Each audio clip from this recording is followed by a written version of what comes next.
এনসিটির ইজারা বাতিল দাবিতে উত্তাল চট্টগ্রাম বন্দর, মঙ্গলবার 24 ঘণ্টা কর্মবিরতির ডাক। জামায়াত দেশটাকে আফগানিস্তান বানাতে চায় বলছে বিএনপি, আইডি হ্যাক নিয়ে মিথ্যাচার দাবি তারেক রহমানের। বিএনপিকে জনগণ লাল কার্ড দেখাবে দাবি শফিকুর রহমানের, রাজার ছেলে রাজা হবে মতবাদে বিশ্বাসী নয় জামায়াত। সরকারের অর্জনের চাইতে ঘাটতির পাল্লা ভারী বলছে টিআইবি, নির্বাচনে মব নিয়ে শঙ্কা। ইরান প্রশ্নে যুক্তরাষ্ট্র ইসরায়েলের মতো পার্থক্য, যুদ্ধের জন্য মানসিক প্রস্তুতি তেহরানবাসীর। স্বাগত জানাচ্ছি দ্য বিজনেস স্ট্যান্ডার্ডের নিয়মিত আয়োজন টিভিএস রাত ৮টার সংবাদে। সঙ্গে আছি আমি তামান্না খন্দকার। দেখছিলেন সংবাদ শিরোনাম, এবার বিস্তারিত। চট্টগ্রাম বন্দরের নিউ মুরিং কন্টেইনার টার্মিনাল পরিচালনার দায়িত্ব বিদেশি প্রতিষ্ঠান ডিপি ওয়ার্ল্ডকে প্রদানের সিদ্ধান্তের প্রতিবাদে উত্তাল হয়ে উঠেছে বন্দর এলাকা। সরকার এই সিদ্ধান্ত থেকে সরে না এলে আগামীকাল ৩ ফেব্রুয়ারি থেকে টানা ২৪ ঘণ্টা কর্মবিরতি পালনের ঘোষণা দিয়েছে বন্দর রক্ষা সংগ্রাম পরিষদ।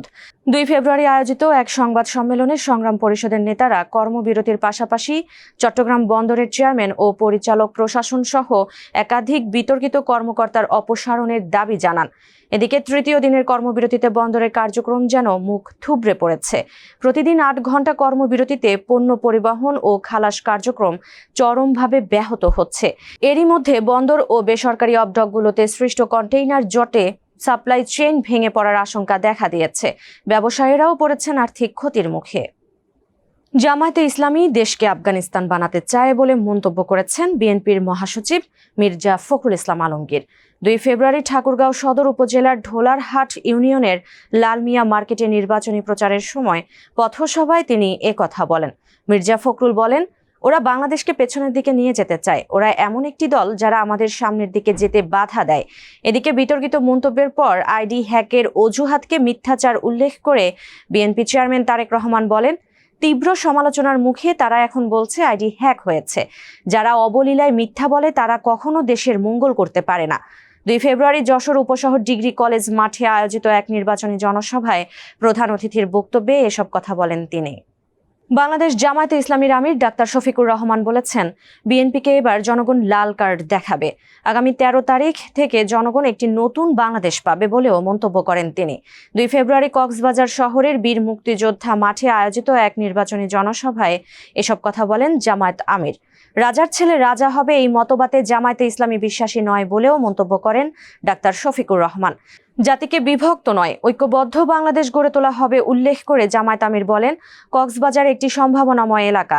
এখানকার প্রাকৃতিক ও অর্থনৈতিক সম্পদ যথাযথভাবে কাজে লাগাতে পারলে এই অঞ্চল দেশের অন্যতম উন্নয়ন কেন্দ্রে পরিণত হতে পারে।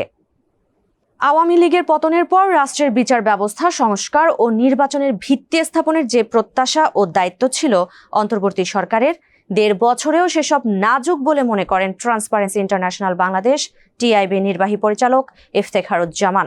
তার ভাষ্য, এ সরকারের ইতিবাচক যে অর্জন হয়েছে তার তুলনায় ঘাটতি বা পথভ্রষ্ট হওয়ার উপাদানের পাল্লাটা তুলনামূলক ভারী। ২ ফেব্রুয়ারি ঢাকার ধানমন্ডি মাইডাস সেন্টারে আয়োজিত সংবাদ সম্মেলনে তিনি এ মন্তব্য করেন। এ সময় মব সহিংসতা নিয়েও কথা বলেন টিআইবি নির্বাহী পরিচালক। বলেন, সরকার যদি মব সহিংসতা নিয়ন্ত্রণে আনতে না পারে তাহলে ১২ ফেব্রুয়ারি নির্বাচনে এর প্রভাব পড়বে। সরকার শুরু থেকে মব সহিংসতা প্রতিরোধে তৎপরতা দেখাতে পারেনি বলেও মন্তব্য করেন ইফতেখারুজ্জামান। ইরান ইস্যুতে যুক্তরাষ্ট্র ও ইসরায়েলের মধ্যে কৌশলগত পার্থক্য ক্রমে স্পষ্ট হয়ে উঠছে। ইসরায়েল যেখানে ইরানের বিরুদ্ধে সরাসরি সামরিক হামলার পক্ষে জোর দিচ্ছে, সেখানে মার্কিন প্রেসিডেন্ট ডোনাল্ড ট্রাম্প এখনও কূটনৈতিক চাপ ও আলোচনার পথকেই অগ্রাধিকার দিতে চাইছেন।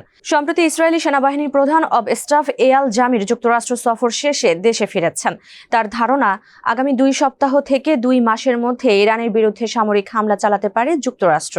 তবে নাম প্রকাশে অনিচ্ছুক এক ইসরায়েলি কর্মকর্তা বলেছেন, ট্রাম্প প্রশাসন ইরানের সঙ্গে আলোচনায় যেতে আগ্রহী। এদিকে ইরানের আশেপাশে মার্কিন রণতরী অবস্থান করায় দেশটিতে বাড়ছে উদ্বেগ।